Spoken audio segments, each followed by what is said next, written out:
Welcome to the ASHA Leadership Academy webinar on ethical leadership and civility.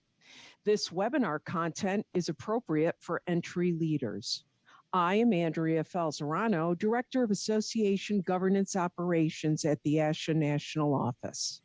We plan this webinar to help communication sciences and disorders professionals to understand that leadership is not restricted to people who supervise employees or hold certain titles, but a series of skills and behaviors that can be learned and developed.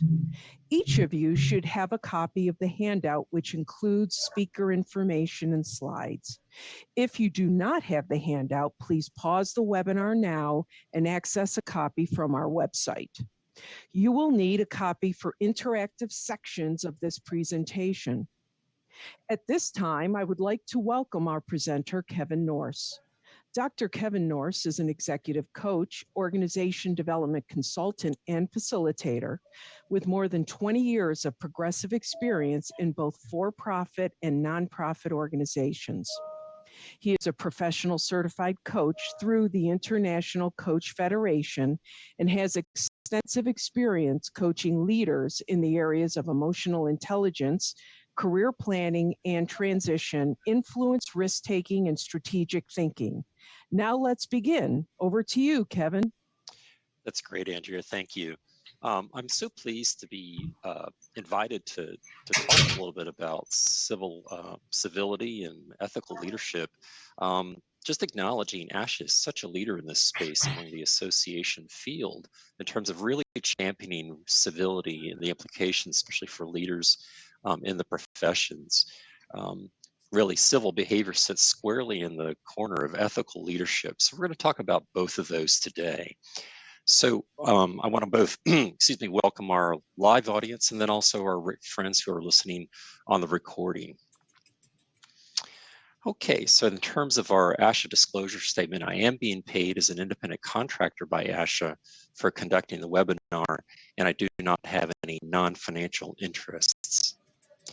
So let's talk a little bit about where we're going to go today and then some guidelines on getting the most out of the webinar. We're going to focus on three objectives. The first, we're going to take a look back in terms of your career history. The premise being that such an integral part of what it means to be an ethical and or transformational leader is to be grounded in your own story.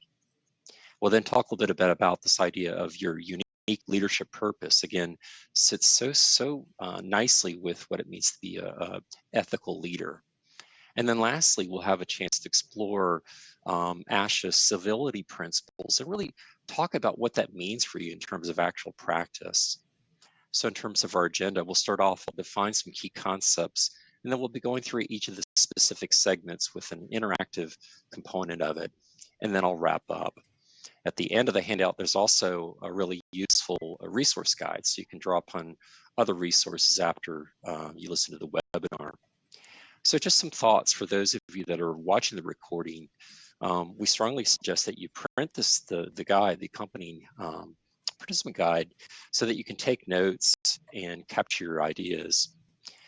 Secondly, we invite you to make sure that you have the right learning environment. So when you go to listen to this recording, finding a quiet place where you can actually focus on the content. We know that many of you lead very busy lives and may or may not have an office, so finding that right environment is going to be really critical. So, thirdly, feel free to stop the action, hit the pause or stop on the recording so that you can take the time to really apply the activities and really think about them. And then lastly, think about deepening your learning by moving into action.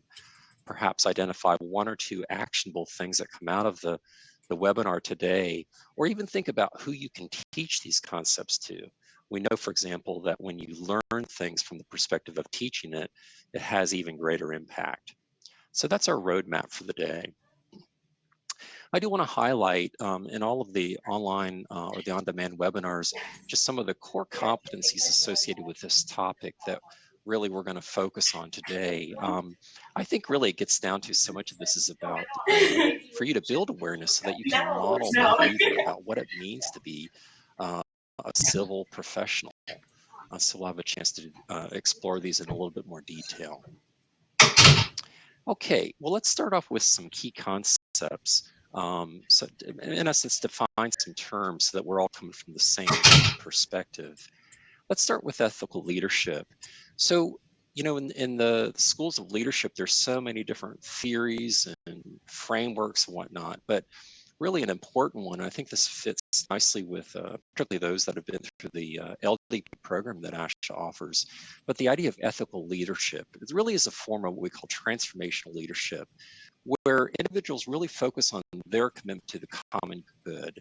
And that common good may be within their organizations, the larger society, or their communities. But really, ethical leaders embody their commitment to this common good through their decisions. You think about ethical decision making.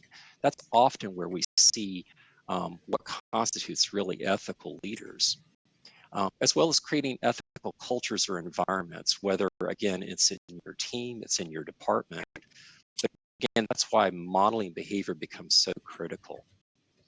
So we could think about really 4 key components of ethical leadership.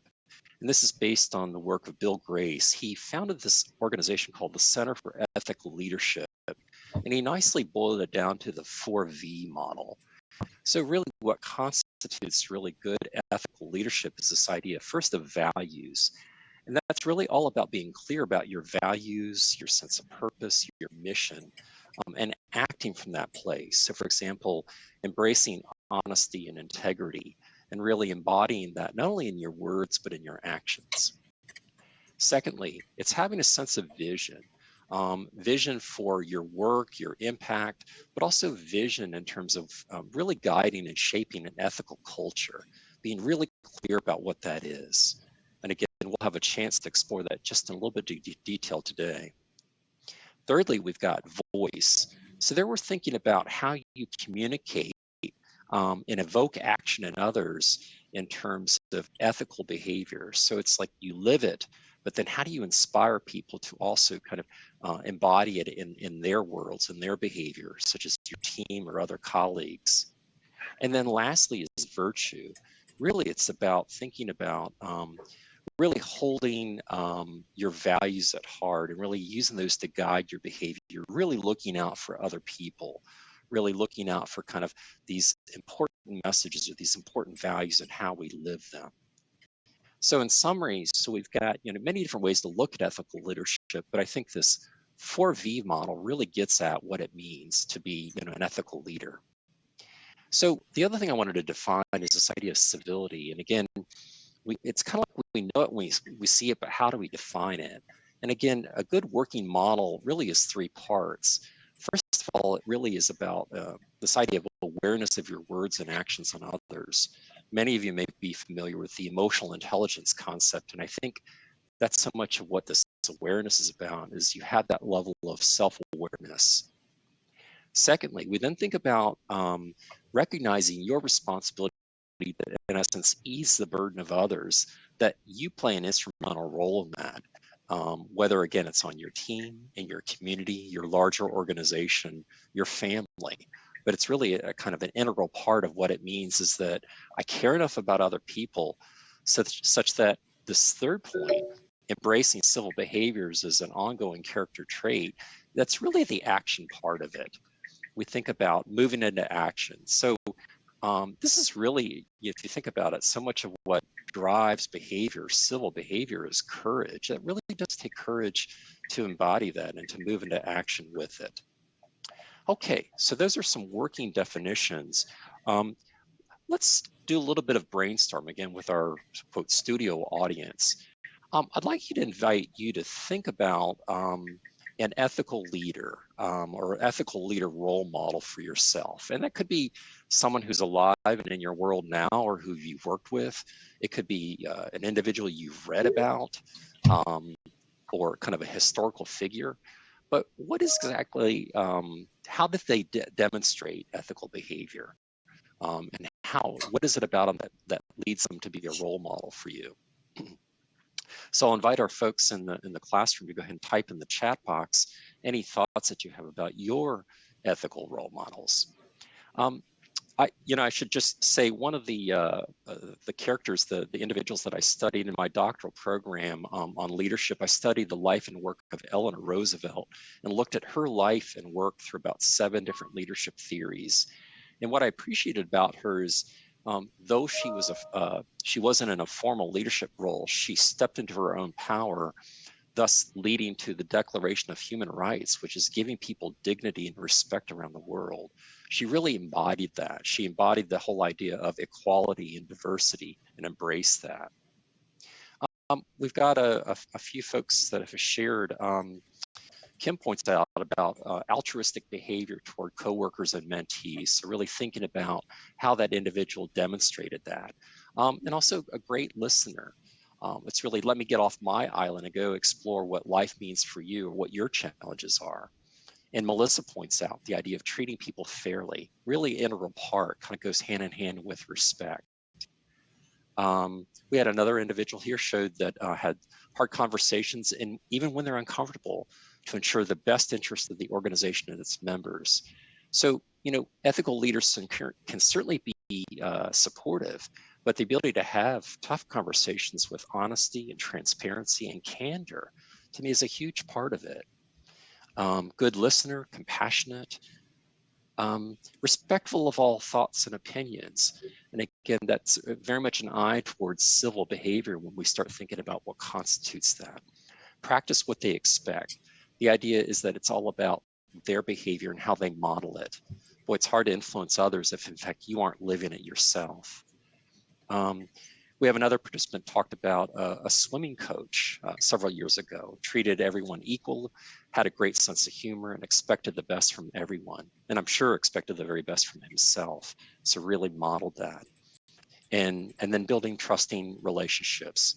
So really, if you, many people often can't think about a good role model, but I think starting to look for that, starting to look at who really stands up and is counted when it comes to ethical decisions and ethical leadership. And I think ultimately the challenge for all of us is how do we model our behavior after individuals like that?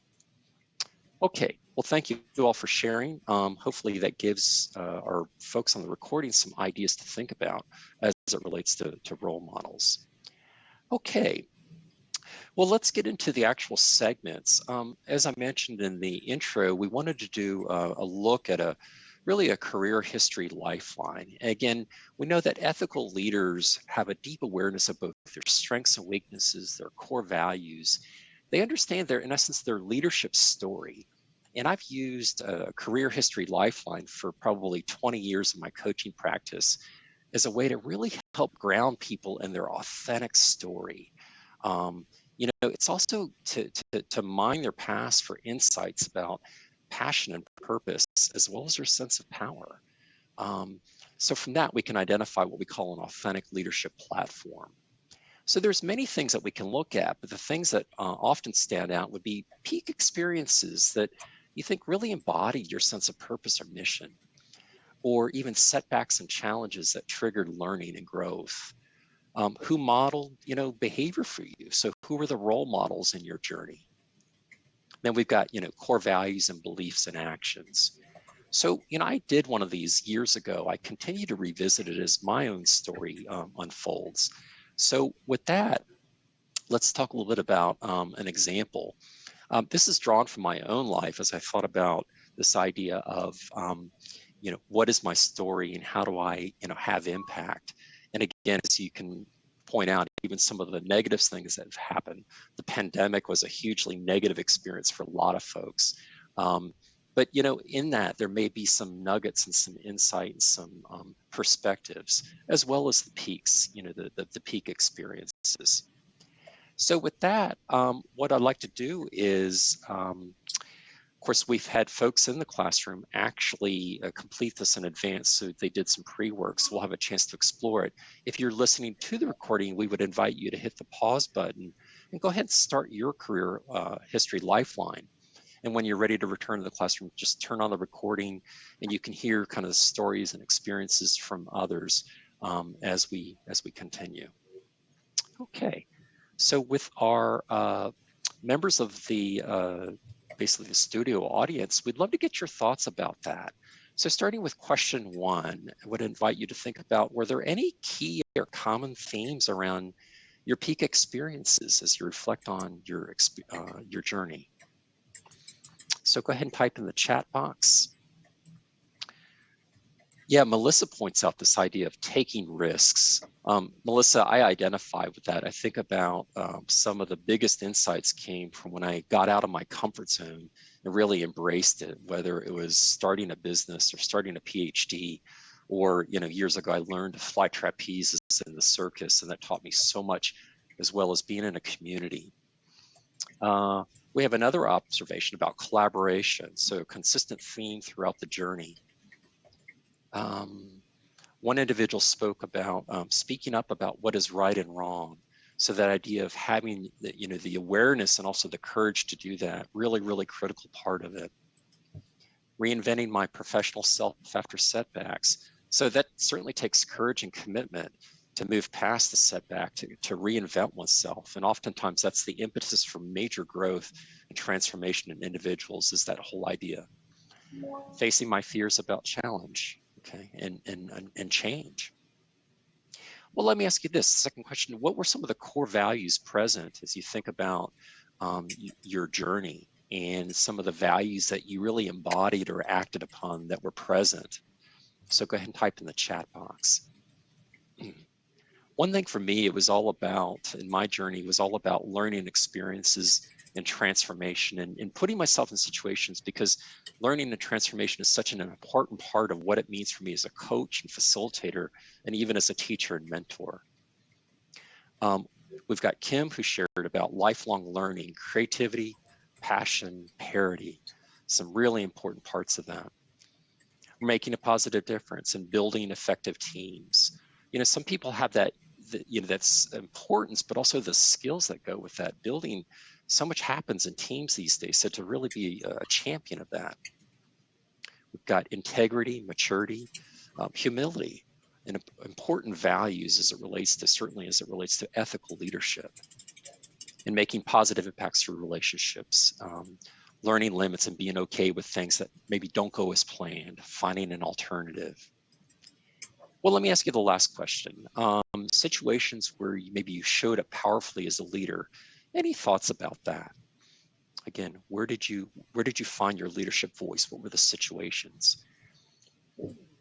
I think for me, it was, of course, starting a business and recognizing that I needed to love my work. I ended up leaving my job, my full-time job, and throwing myself out there to start a business. I think that really reinforced for me what it meant to be a leader, and really stand up and really act upon my purpose. Other examples from our participants: advocating for clinical fellows, really important part of the leadership platform. Being a district lead SLP during the pandemic. Again, we know that during the COVID crisis, that period from basically 2020 to now, leaders emerge through that crisis. That's often the case, that those experiences really cause people to stand up and be counted. And even Karen points out, having the courage to step away from toxic situations. That takes real leadership and real commitment and real focus. We've got one individual who was a state association president during a change in office managers. So again, stepping up, taking on a volunteer leadership role, and playing an active part of it. And then lastly, listening to help people, to learning how to listen and hear people, developing skills to support difficult conversations. Again, we often know that in conflict situations, it's where leaders are made and broken. So for our participant to speak, had that experience, is very, very powerful. Okay, well, thank you all. Some really great insights as we think about your journey. And again, talking about this with others, and even asking others to kind of share their perspectives on your journey, can make a huge part of it in terms of deepening your understanding about that. All right, so we've covered the career lifeline and gotten some insights from it. Let's spend a little bit of time then thinking about leadership purpose. So the idea here is really looking at this idea of purpose, which really comes out of our career trajectory. But as we talked about what it means to be an ethical leader, purpose is such an important part of it. So in fact, it was interesting. Writer Don Pontifex did quite a bit of work around visioning and purpose. And one of the things that he pointed out was that we can think about orientation to our professional roles or our jobs, and that there's really kind of a phase that people go through, an evolution. We often start out early in our careers with a job mindset. We're new in our career. We want to get a job. We want to make money. We want to get time off. And that's kind of a job mindset. It's not a bad thing at all because that's usually where we start. But eventually, when people are in their roles long enough, then they start to shift toward this, what we call this career mindset. Career mindsets being, focused on, developing professional credibility and legitimacy, starting to build professional networks, having career aspirations to advance, take on formal leadership roles. Again, it's an important phase that people go through when they come from starting with just a job, but really stepping in and embracing a career. But that's not where it stops. We think, many people do move to this stage of what we call a purpose mindset. And purpose mindset is, again, where you're so oriented to the work you're doing having a larger impact. You're impacting, say, civility, you're impacting people's lives, you're growing leaders. And a lot of the stories we heard from the Lifeline from our participants really spoke to that idea of really stepping in purpose. So what we know is that when people act and really function from a place of a purpose mindset, it gives them a sense of grit when they face setbacks because they've got in essence, a true north, as the graphic points out. Purpose is really about true north. What is really your unique purpose and authentic direction? So the key is to really discern and figure out what is our underlying purpose and how do we embody that? Again, if you think about any of us that have worked for leaders that really lived and focused on purpose, the impact that has. So it becomes really an important part of your power base is clarity about what that purpose is. So we can articulate purpose. And a really basic formula for it really comes down to three components. There's always an action component to purpose. We're doing something. So it's not just an idea that sits on the shelf. We move into action. Secondly, there's a specific outcome. So we start to think about who is impacted by our purpose. Again, it could be people, it could be organizations, it could be a lot of things, but really thinking outcome and the audiences in essence that we impact. And then lastly, what is our unique approach? Because everybody may do it a different way. And the key is to figure out what's authentic for us as it relates to purpose. Okay, well, let's look at some examples in terms of purpose statements. I've worked a lot in the healthcare space, and I worked with one leader who identified this purpose statement, really focusing on her team. And so the idea of developing and empowering her team to really focus on the goals and objectives with an eye toward quality healthcare for our patients. This individual worked in a community hospital, and it was an important part of the community in terms of overall livelihood and kind of community response. So really focused on this idea. I had another client that focused on this idea of innovation, that they were all about really reinventing healthcare to make a greater impact. So this idea of looking at cutting edge practices, maybe looking at other organizations, and really focusing on reliability and affordability for healthcare, knowing that that's such a big issue in this country. So very much a part of her purpose. Let's see, I saw one client that talked about, again, another variation of innovation, telemedicine technology. So how to get the best of telemedicine to improve, in this case, audiology services, to focus on rural patients. So, as we know, the challenges for rural patients of giving access to good healthcare services, certainly audiology services. So this individual really focused on that in terms of his underlying purpose. And then another example from the CSD profession, this idea of taking skills and knowledge, really supporting those of educators around the science of reading. And the way they wanted to do it was through supporting research, practice, and then interprofessional education. This individual was very focused on, for example, creating portals that would bring people together to share this knowledge and to embody it. Okay, so what I'd like to do is we're going to do an activity now as we think about starting the process, knowing that your actual purpose statement is going to take some time and reflection and kind of exploring it in more perspectives or communicating it to others. But what I'll do is I'll invite our participants in the classroom today to take a minute and think about a draft of your purpose statement. And what we'll do is we'll look at it in the three perspectives. What are some of the action verbs? Again, when you think about your lifeline, what were some of the things that you were doing that really embody purpose? Secondly, who would be the recipient of this outcome, and what is the outcome you're trying to create? And thirdly, what is your unique way of doing it? What is your specific approach? So for example, in my own practice, coaching, high potential leaders in mission-driven organizations to have greater impact. So coaching, consulting, mentoring, teaching, those kind of transformational ways that we can do it. If you're listening to the recording, what we would invite you to do is hit the pause button and take some time to reflect on this, and then join us again to hear some examples from our participants in the classroom. So what I'd like to do is invite our participants. Let's start first with some of the action verbs. When you think about your purpose, what are some of the specific ways that you move into action on it? So we'll invite you to type that in the chat box. So what are some of the actions associated with your purpose statement? Let's see what we come up with. Yeah, Melissa talks about empowering, supporting and encouraging, guiding, asking questions, which is huge, asking powerful questions. Kim talks about loving this idea of creating a culture of innovation. And feel free to copy it, Kim. We can borrow a language from this idea, supporting collaborative practices. When I coach leaders, for example, around this idea of innovation, it's not just innovation for yourself, but as you rise up in an organization, part of your job is to create a culture on your team or your department, your organization, or even your committees if you're involved in volunteer work, where people can do their very best work.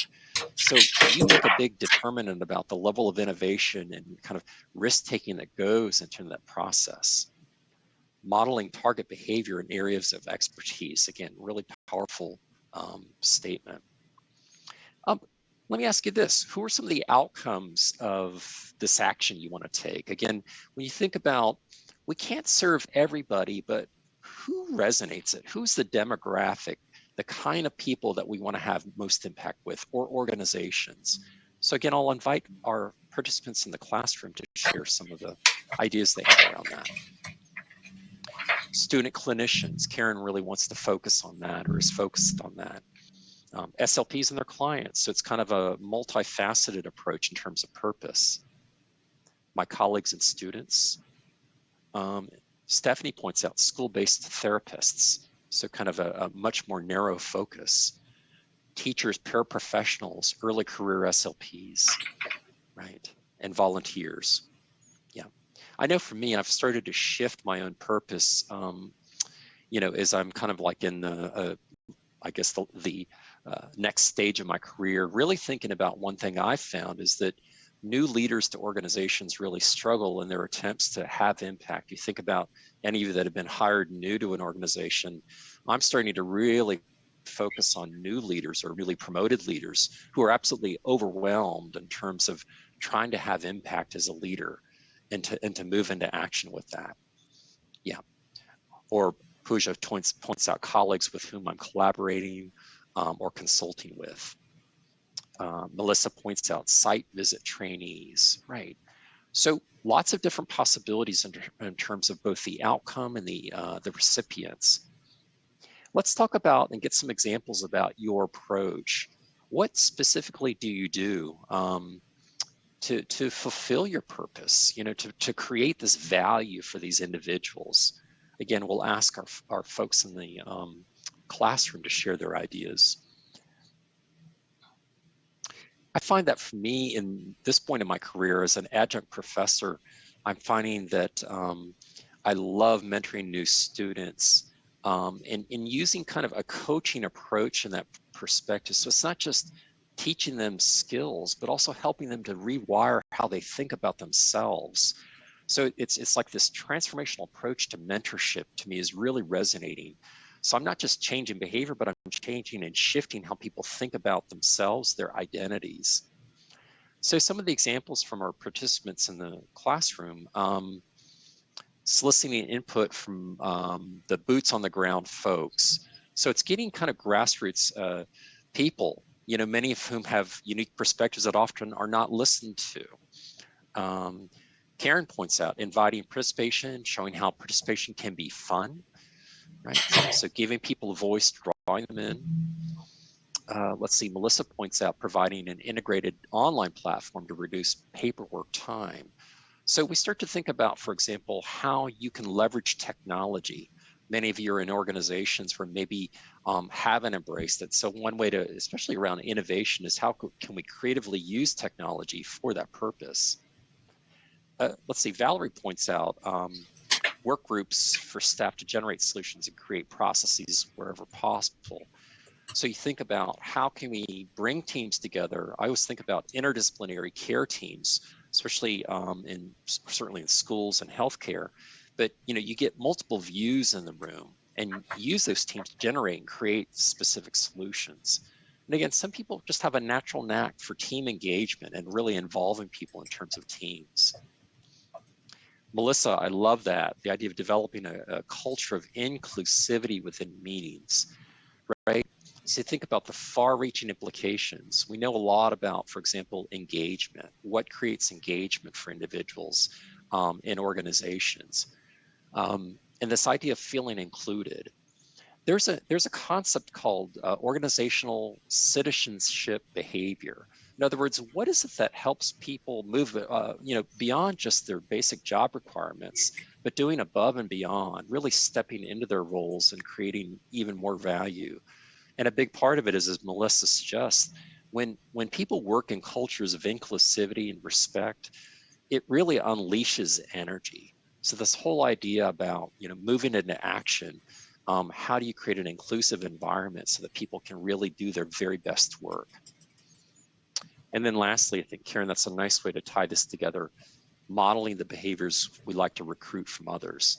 Again, it gets back to that definition of what it means to be truly an inclusive and ethical leader, is really this idea of modeling behavior.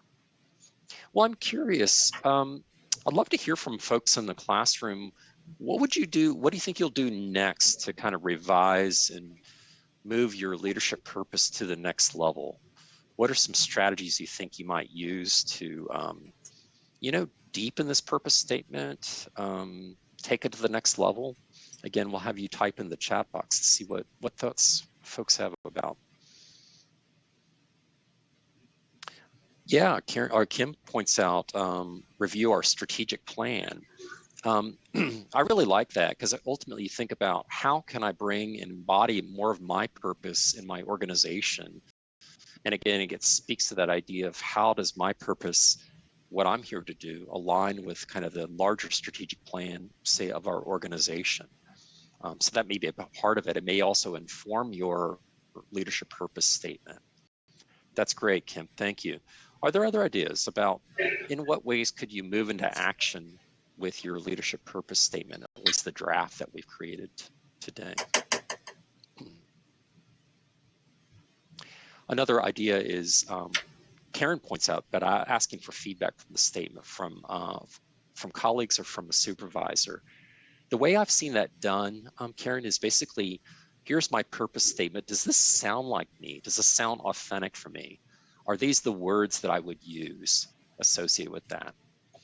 And then Pooja talks about objective setup for virtual visits as to why we are meeting for each meeting. It's a great way to think about it. Or Stephanie, purposeful self-reflection, asking those who support you for candid feedback. Again, that perspective of, I think this is my purpose statement. Do you see this in me? It's almost like our values. I really value, say, diversity, or I value creativity. Do I live that? It's asking powerful questions of others. So generally what I do is I would suggest writing a draft of it, letting it season a little bit, and then revisiting it. Sometimes when we draft these things, we need a little perspective from them. The other thing is I think it's awfully useful to ask other people about what is their purpose? You think about, especially people you admire, how do they embody it? What do they actually say? To me, that's a really great way to even to build relationships with others, is to connect around purpose. Okay, so a lot of good next steps in terms of purpose. At least we've got a working draft today to explore. Okay, well, let's continue. And at this point, we're going to talk about the final segment in the session. So we talked about the broader perspective of ethical leadership. We looked at your career lifeline to give you a sense of your own authentic story. And then we started thinking about more specifically your purpose, so that we can look at your lifeline, draw from that, get some insights about purpose, and talk about next steps. Now we think about moving into action. More specifically, how do we embody civility in our specific behavior? And more than just words, it really does need to be in specific behavior. Well, what I'd like to do is to start off with the ASHA civility practices model. So on the ASHA website, there's a whole slew of resources available based on ASHA's leadership in this area of civility and really championing it. So we've got the toolkit, basically, we drew this from. So let's talk about the 4 components of civility practices according to the ASHA model. We start off with respect, which is really embracing others' specific perspectives. And I think the nuance there is, can we demonstrate respect when in fact maybe we have a different opinion or we disagree with them? And that's, to me, the real challenge, is how do we consistently demonstrate respect? Secondly, constructive dialogue, where we're really focused on building shared understanding, perhaps with people that have a different perspective. And again, this is very different from the idea of attacking someone's character, their intelligence, which we see a lot of out there, and certainly in social media. So rather than kind of agree to disagree and try to build shared understanding, you see kind of the ad hominem attacks on each other. Again, that's not what we're talking about, but the idea is constructive dialogue. Help me understand where you're coming from. Thirdly is discouraging belittling. So here we're really talking about how do we engage others that we may see who are going down that path of belittling. Again, this is probably going to take some courage, certainly takes some self-awareness to be able to do that. Also, I think what's implied in this is that we don't pile on. If we, especially in a social media context, we don't want to kind of get caught on that too, of endorsing belittling behavior associated with it. So that's an important distinction. And then lastly, professionalism. Professionalism was one of those things that sometimes it's hard to describe it when we know it, when we see it. It's really like the leader-like demeanor. And we can think about that in terms of, appearing like a leader, having that sense of stability, that kind of predictability, being grounded and honest and integrity. It kind of goes back to that idea of ethical leadership, and really the essence of it is professionalism. It was interesting. To that end, I found some interesting research around professionalism. This was the National Association of Colleges and Employers. They did a survey and looked at employers who were hiring college graduates. They asked them, what were the professional competencies that were absolutely essential for success? And basically what came out of it was that professionalism topped the list, with about 98% of respondents indicating it's absolutely essential, or very essential for college success. So this idea, so much of what goes into professionally is even speaking to the idea of emotional intelligence, is how we manage our emotions in terms of presenting a kind of a calm, grounded perspective, especially in conflict situations. So anyway, so we've got the 4 civility practices, and really it boils down to like 3 key components here. We need to have awareness of these things. We need to set in specific intention, and then we need to take action as it relates to civility. So I do find, in the coaching work I do, that sometimes people are really good about awareness. They know civility and incivility when they see it, but they don't really take any action to intervene in it. And that's again where the courage part pops up. I'm curious. I'd love to ask the participants in our class today, when it comes to intervening and taking action to address, say, incivility in your worlds, what creates or helps you feel courageous to be able to do that? What because that's I think such an important part of moving into action around civility. But so I'll ask folks to type in the chat box, what gives you courage to maybe intervene when you see incivility in the world, in whatever worlds that you interact? Let's see what our folks come up with. And this is, I think, one of the kind of elements I've seen is a sense of being really clear about your own sense of power, and having support is an important part of it. Kim points out, clarity about your own values and principles, such that, it's really part of your constitution. It's really a kind of embedded in who you are. Compassion and empathy, Stephanie points out, the ability to identify with someone maybe who may be subject to kind of being verbally attacked, and know that can trigger some action. Karen, I love that. Sometimes I imagine my grandma overlooking my shoulder and what would make her proud. Ultimately, that's such a powerful image? You think about people in our lives for whom we valued and we loved and continue. I think it's such an important part of it. And Melissa points out this idea of knowing that intervening will help the organization keep its own values. So especially when you're in a leadership position, and really part of your job is to embody civility, certainly in how you lead. It's part of the role. Okay, thank you all. Those are some really great ideas. Here's where I'd like to go now. Again, there's so many different ways to practice civility. And I think it'd be really great to just get some dialogue going about different ways that people practice it. So let's just take these one at a time. And again, if you're listening to the recording, if you'd like to stop the recording and capture some ideas, and then check back in after you get some ideas down on paper, and let's see what you come up with. Okay, so let's start with respect. What are some specific ways, again, or folks in the classroom, that you actually practice respect? And it could be your organization, it could be in larger bodies of other CSD professional interactions, ASHA committees, whatever. Yeah. Kim points out the idea of active listening, even if I disagree.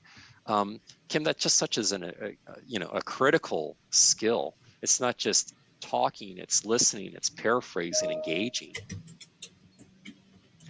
Giving credit to others when I use or mention their ideas. To me, that is such an important part of kind of professional respect. I think it really communicates volumes when we do that. Let me cite the work of someone else and acknowledge their efforts. Let's see. Melissa points out, taking the time not just to listen, but actually hear them. Again, it speaks to that kind of active listening, which is, I always think about, what am I hearing from this person? What are they basically? They may be implying that I'm hearing. Maybe not even the kind of verbalization of, but I'm getting a sense. Let's see. Melissa points out, making the person in front of you and their ideas more important than your own for a minute. It's really interesting. I coached a manager one time who was having problems in terms of engagement with her team. One of the things I noticed is when people would walk into the room, she was at her computer, she would continue to stare at her computer despite the fact that they were standing there in front of her. And, given a choice between people's words and their actions, we'll look to their actions as the best indicator about what they really feel or think. And in this case, it was, helping her to be aware of your nonverbal behavior is communicating much louder than your words ever would. And Pooja talks about demonstrating equality so all races feel equal in terms of treatment. I think that would be really important. I think about, committees, making sure that, there's not disparate treatment in terms of kind of who's in the room and exploring that. Anyway, so there's some great ideas. I think the bottom line, it really shows up in terms of your actions, how you communicate, and also your nonverbal behavior will communicate respect in many cases very loudly. How about constructive dialogue? When we think about examples of constructive dialogue that you've seen very effectively in the circles that you run in, again, we're talking about this idea of how we engage with others, maybe to understand them versus attacking their ideas or attacking the person with the idea. Again, feel free to type in the chat box. Let's see what ideas you have around constructive dialogue. One of the things I think I've seen really effective around constructive dialogue is, I've coached a lot of people around building skills of navigating conflict and learning the concept that understanding does not always equal consent or agreement. I can understand you. It doesn't necessarily mean I actually agree with you. So I think from that perspective, it gets back to the active listening, which is let me try to understand what you may be experiencing or what you saw. And then let's talk a little bit about maybe our differences. So it really speaks to what Melissa suggests around asking questions and being curious. With an emphasis, Melissa, one thing I found, asking open-ended questions can make a big difference. Because a lot of constructive dialogue, you think about it, is I'm trying to get down to what's the basis of your conclusion. So if I can understand, for example, what data did you see? Or what study did you explore? Or what was your lived experience that led you to make a certain conclusion? To me, that's the essence of constructive dialogue. Here's what I experienced. What did you experience? Karen points out, ask for time to consider or request your idea, then come back to the conversation at some point in the future. Right, so I can't respond today, or I'm not sure I agree yet, or I need more clarity, but I will get back to you on that. Again, it's a really respectful way to do it. Being neutral in tone. So, people easily pick up on that. It's almost like that nonverbal component. People do pick up a tone, an edge, or a tone in our voice. It's the idea of being really aware of that. So if that's an issue, it may be that you ask people for feedback about, am I coming across as having a neutral tone, or is there an edge to it, which can really hyper accelerate conflict? Yeah. Let's see. Acknowledging people in the group that might not be offering an opinion or thought, asking them if they have anything to say. Really great observation, Andrea. You think about in a team setting, constructive dialogue is silence doesn't always equal consent. We often can assume that. But let me poll people and get their voices in the room. Again, really crosses over with what it means to be respectful, especially when you're in a team lead position. Let's see. Stephanie, boy, that's a great perspective. Let the other person know what you hear them saying. Make sure there's no misconceptions or misinterpretations. Again, reinforces the whole active listening component, which is, I think this is what you're saying, but I may be misinterpreting that. Can you tell me a little bit more about that? Identify what the topic of the difference actually is, making sure it's calibrated to where the disconnect is so that you can attempt to reconnect. Right. So really, do we in fact differ in our opinions, or is it just we're not communicating very effectively? And also acknowledging other people's ideas, even if they're different from your own. Yeah. I'm curious. Let me ask the folks in the group, where do you see, when you think about dialogue that is not constructive, what are the venues where you see that happening? I mean, is that, for example, in social media or in kind of online chat, or are there specific venues where you might see the opposite of constructive dialogue? But what do we see? What are the venues or situations where we see that? Oh, Melissa points out in politics, absolutely. Boy, that's, being in a country where we are so polarized and it's not getting any better. And maybe in staff meetings, right? Interoffice politics, it could be lunchtime chats, or even board meetings. Yeah, staff meetings, right? So there's specific instances. I always think about, when it comes to developing skills, we think about domain specificity. I want to get better at constructive dialogue in team meetings where maybe we have a difference of opinion. So that's very domain specific. Yeah. And Melissa points out technology allows people to anonymously communicate in ways they would not do in person. Yeah, that really is the point. It's as if, that anonymity ushers this like shadow self, which we don't recognize. Okay, how about the third one? Again, this may overlap with some of the ones that we've talked about, this idea of discouraging belittling behavior. And certainly not endorsing belittling behavior, but in what ways do we practice that? And again, it may be that we observe this online or whatever, but what are some possible behaviors that we can use to bring this into action? Yeah, Kim, I love that. Modeling what we want to see in others. Right. So to come from a place of integrity and honesty when, addressing conflict or differences of opinions. Modeling what we want to see in others. Yeah. Letting people know that belittling is not acceptable. Melissa, I'm really glad you mentioned that. So for example, let's say that you're in an interdisciplinary care team, you're talking to other professions about a patient. To me, that's a great place, for example, in a team meeting to set ground rules associated with how we're going to talk about the issue. That it's really not okay to belittle people, that differences are going to happen. But I think that goes a long way toward, in a team setting, how we can set agreements at the beginning about how we're going to work together and remain civil. Pooja suggests correct the person in the moment by saying something in a polite fashion. So in essence, Pooja, not stepping over it, but raising it in a way that's respectful. We don't want to get into a belittling behavior. Again, that could be just as bad as the original problem. Letting people know that they're valid. Let's see, some people have no idea that they are berating or belittling. That really is so true. My intent is not always my impact.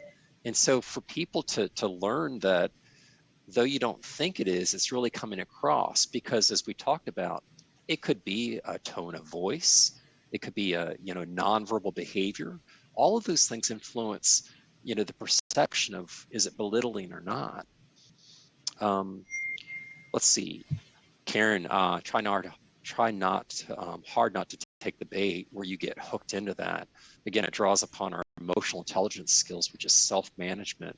How do we, when we are triggered, kind of talk ourselves off the ledge? And then lastly, Melissa points out, I like to model championing someone else's ideas when they're otherwise being belittled.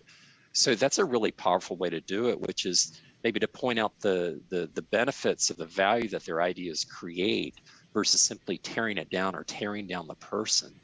So in some ways, Melissa, that's maybe an indirect way, but a really powerful one to model behavior, because it's like, how can we reward, people are going to have differences of opinion. And I think we need to hear those differences of opinion.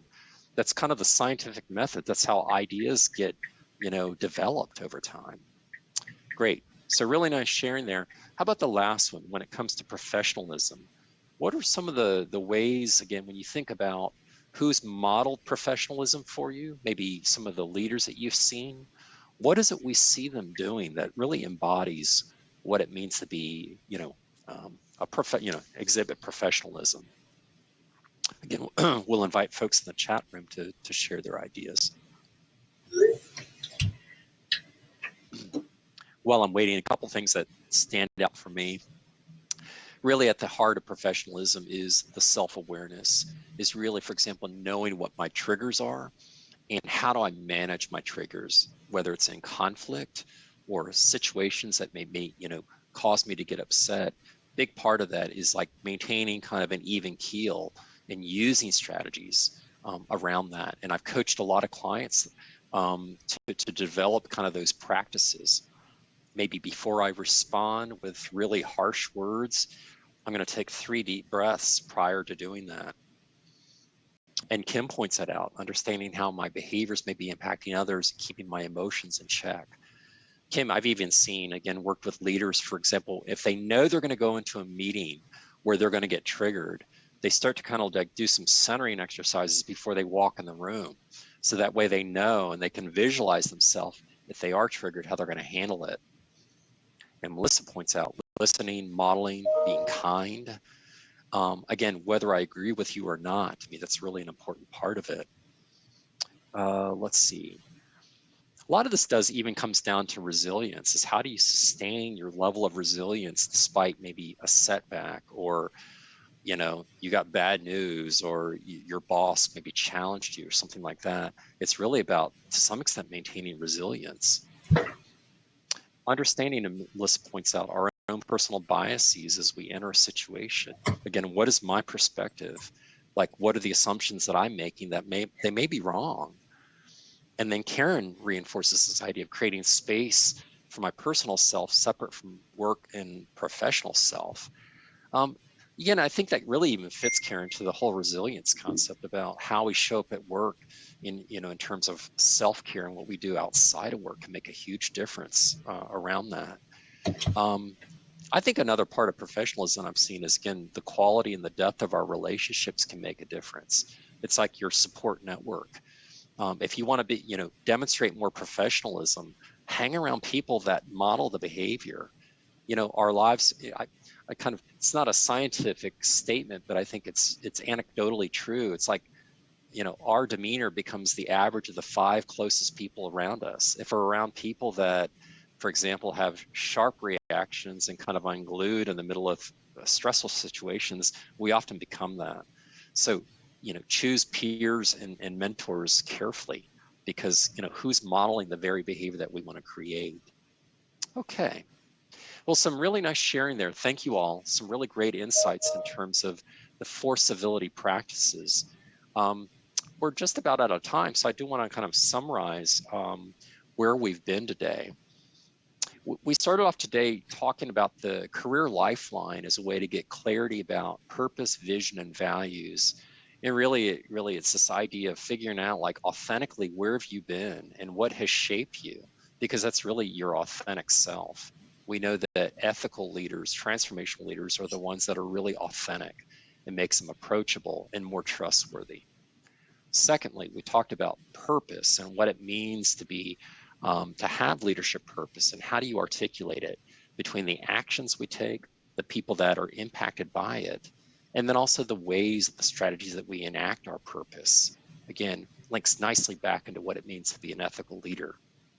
And then lastly, we talked about civility tenets, building upon the ASHA framework for civility, the toolkit, and really looked at those 4 components and what those mean for us, whether it's the idea of being respectful, or the idea of professionalism.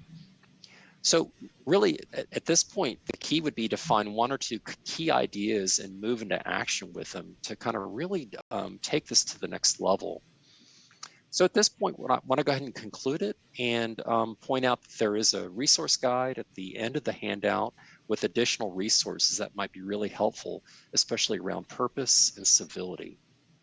So at this point, I'll toss it back to my colleague, Andrea Falzarano, to tie us together here.